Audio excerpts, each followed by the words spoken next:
Losing your mind isn't like flipping a switch. It doesn't happen all at once.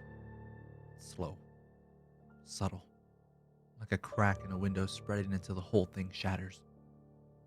By the time I realized something was wrong, I wasn't sure if there was enough of me left to stop it. On the first day, it started with a voice, a whisper. I was driving home from work, half listening to the radio when I heard it. A whisper, faint, buried beneath the music.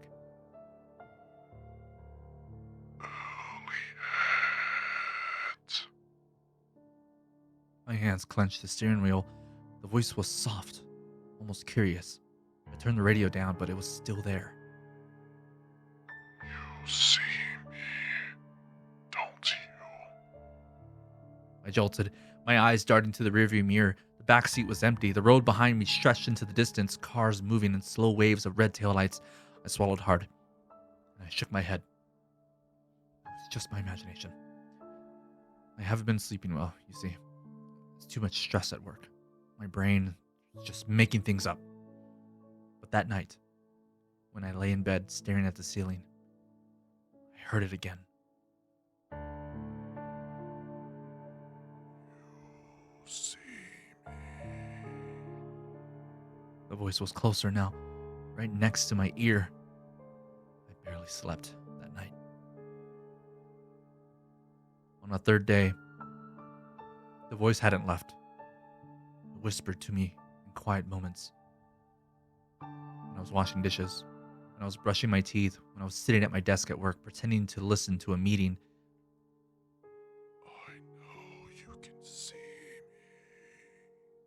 me. That's when I started seeing movement. Not directly, not at first. Just something shifting in my peripheral vision. A shadow passing by a doorway. A shape disappearing around a corner. But on the third night I saw it. I was in the bedroom, washing my face when I looked up, rubbing my eyes, and my reflection was still staring at the sink. I froze. I slowly lifted my head. In the mirror, my reflection hesitated and followed. But something was behind me. A figure. Tall. Thin. Its body too long, its fingers twitching at its sides. Its face was almost human, but not quite. Its skin looked stretched, too tight. Its mouth curled into a slow, knowing smile. I spun around. Nothing. When I turned back to the mirror, it was gone. For the first time, I said it out loud. I'm just seeing things. But even as I said it, I knew I wasn't. On day 5, I tried to ignore it. I told myself I was just tired, but then it started happening in public. I saw the figure in the corner of my office, standing by the filing cabinets. No one reacted. I blinked, and it was gone. And then I saw it on the bus, crouched in the far seat, head tilted towards me. The old woman sitting across from it didn't seem to notice it. So I asked my coworker Ryan if he had seen anything weird lately. He gave me a confused look. Like what? I almost told him. I almost said, like a thing standing in the corner watching me, like something that doesn't belong. But I didn't. Because I already knew what he'd say. Instead, I laughed it off. Never mind. That night, the voice was much louder. They don't see me, but you do. I didn't answer because part of me was starting to believe it. On the 7th day, I woke up on my couch, my phone buzzing in my hand, a missed call from my brother. But I didn't remember falling asleep here. I didn't even remember coming home. The last thing I remember was standing in the break room at work pouring coffee, and then Nothing. I checked my text and I had sent a message to someone, but the number wasn't saved in my contacts.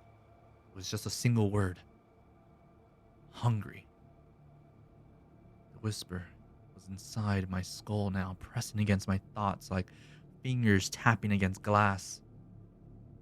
You don't remember, do you? I gritted my teeth. Leave me alone.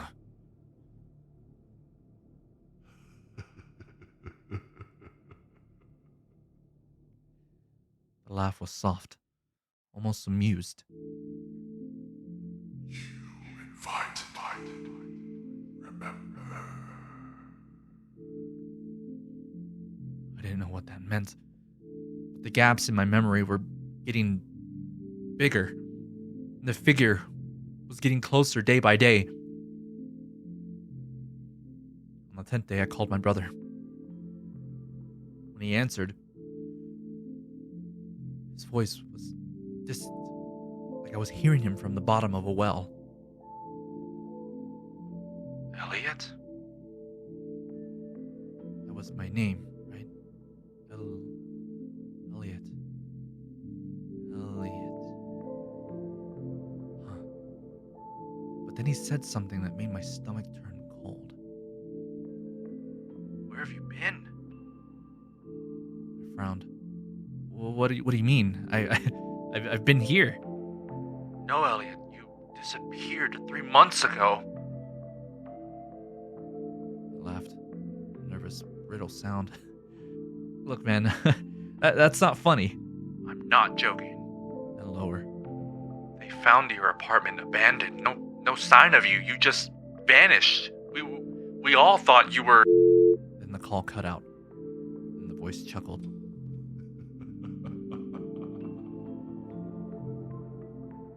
Then I blinked.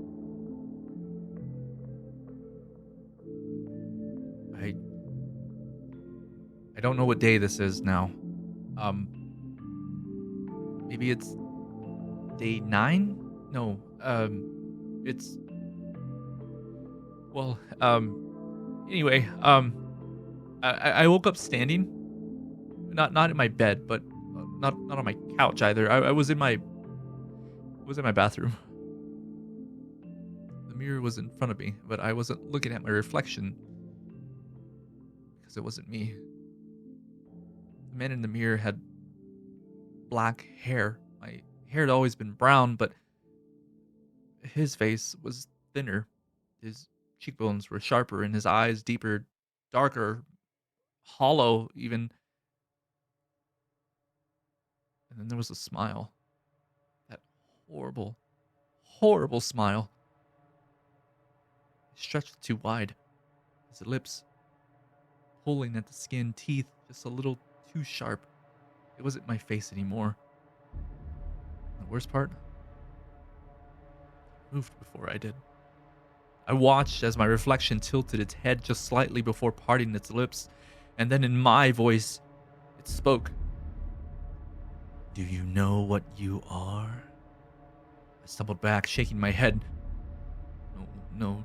I turned away from the mirror, shut my eyes, and I covered my ears. I can still see it. That smile. That horrible smile. I can't unsee it. And then before I could stop myself, I whispered a question to the empty room. What are you? For the first time, the voice didn't answer. The silence was much worse. He then finally spoke. Now you see me.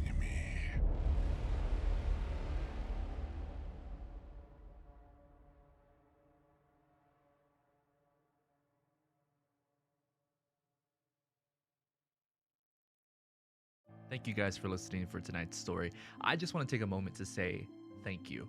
Whether you've been here since the beginning or just found the channel, you're the reason that I keep creating. Every view, every comment, every like, it means more than I can say. Hitting 100 might not seem like much to some people, but to me, it's a huge milestone. It's proof that people enjoy what I do, and it makes all the time and effort worth it, honestly. This is just the beginning, so there's so much more that I want to share with you, more stories to tell, more adventures to explore, and I hope that you'll stick around for the tide. So, from the bottom of my heart, thank you. And here's to the next 100 and beyond.